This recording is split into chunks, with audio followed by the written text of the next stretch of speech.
আজকে আমি আপনাদের বলবো হার্টের ব্লক আছে কিনা অথবা হার্টের ভেতরে কোনো প্রবলেম হচ্ছে কিনা সেগুলো বোঝার জন্যে কোন 5টা উপসর্গ আপনাদের হতে পারে আর আপনাদের সেগুলো মনে রাখতে হবে যে এর মধ্যে যদি কোনো ধরনের সিমটমস আপনার হয় আপনি কিন্তু সঙ্গে সঙ্গে কার্ডিওলজিস্টের পরামর্শ নেবেন।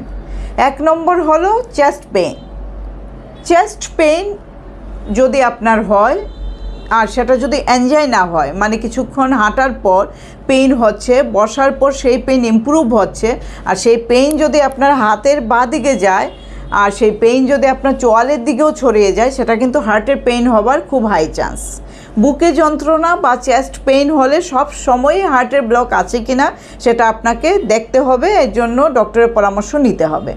2 নম্বর সিমটমস হলো শর্টনেস অফ ব্রেথ, যেটাকে আমরা বলি শ্বাসকষ্ট। সহজ ভাষায় শ্বাসকষ্ট বললেই আমরা ভাবি হয়তো বা ফুসফুসে কোনো প্রবলেম আছে, কিন্তু হার্টের প্রবলেম থেকেও কিন্তু শ্বাসকষ্ট হয়ে থাকে। অ্যান্ড সেই শ্বাসকষ্ট হার্টের প্রবলেম থেকে হলে তখন যদি আমরা অ্যাডিকুয়েট ট্রিটমেন্ট না নিই তার থেকে হার্ট অ্যাটাকও হতে পারে। সেই জন্যে যদি কারোর শ্বাসকষ্ট থাকে সবসময় সেটাকে ফুসফুসের প্রবলেম বলে ভাববেন না, অবশ্যই কার্ডিওলজিস্টের পরামর্শ নেবেন।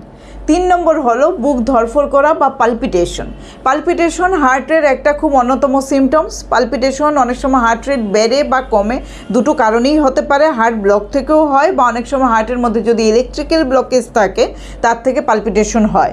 পালপিটেশন যদি হয়ে থাকে আপনাদের ইসিজি করে দেখতে হবে হার্টের ভেতরে কোনো সিরিয়াস প্রবলেম হচ্ছে কি না। তাই জন্য পালপিটেশন হলে সেটাও কিন্তু আপনাদের মাথায় রাখতে হবে যে হার্টের প্রবলেম হতে পারে। 4 নম্বর হলো যদি হঠাৎ করে কেউ অজ্ঞান হয়ে যায়। হঠাৎ করে অজ্ঞান হওয়ার নানা ধরনের কারণ থাকে, এর মধ্যে একটা কারণ, অন্যতম কারণ হলো কার্ডিয়াক প্রবলেম, যাতে হার্ট ব্লক বা কমপ্লিট হার্ট ব্লক যেটাকে আমরা বলি, ইলেকট্রিক্যাল ব্লকেজ অফ হার্ট এর একটা কারণ। তাই হঠাৎ করে কেউ যদি অজ্ঞান হয়ে যায় সেটাকে সবসময় নার্ভের প্রবলেম বা ব্রেইনের প্রবলেম বলে না ভেবে হার্টেরও কোনো প্রবলেম আছে কিনা সেটা আপনাদের অবশ্যই জানতে হবে, সেই জন্য আপনাদের ডক্টরের পরামর্শ নিতে হবে। আর 5 নম্বর প্রবলেম হলো যদি আপনাদের প্রায়ই খুব বেশি মনে হচ্ছে রেট্রোস্টানাল, মানে বুকের মাঝখানে জ্বালা জ্বালা ভাব হচ্ছে বা মনে হচ্ছে যে সবসময় একটা গ্যাস অ্যাসিডিটির মতো হয়ে থাকছে, মাথা প্রায়ই ঘুরছে, আর এই সব সিমটমসগুলো যদি একসঙ্গে আপনার হয়, এই বুকের মাঝখানে জ্বালা, তার সাথে মাথা ঘোরা, বুক ধড়ফড় করা, আর মাঝে মাঝেই এ ধরনের একটা মনের ভেতরে আসা যে আমার হার্টের ভেতরে কোনো ব্লক হচ্ছে কি না সেটা বুঝে নেবার একটা আপনার মনে হচ্ছে যে জরুরি রয়েছে, তবে সেটাও কিন্তু হার্টের প্রবলেম থেকে হতে পারে।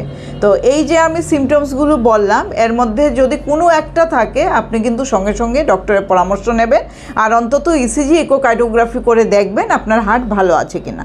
আমি চাই আপনারা সবাই ভালো থাকুন, সুস্থ থাকুন আর আপনার হার্টের যত্ন নিন।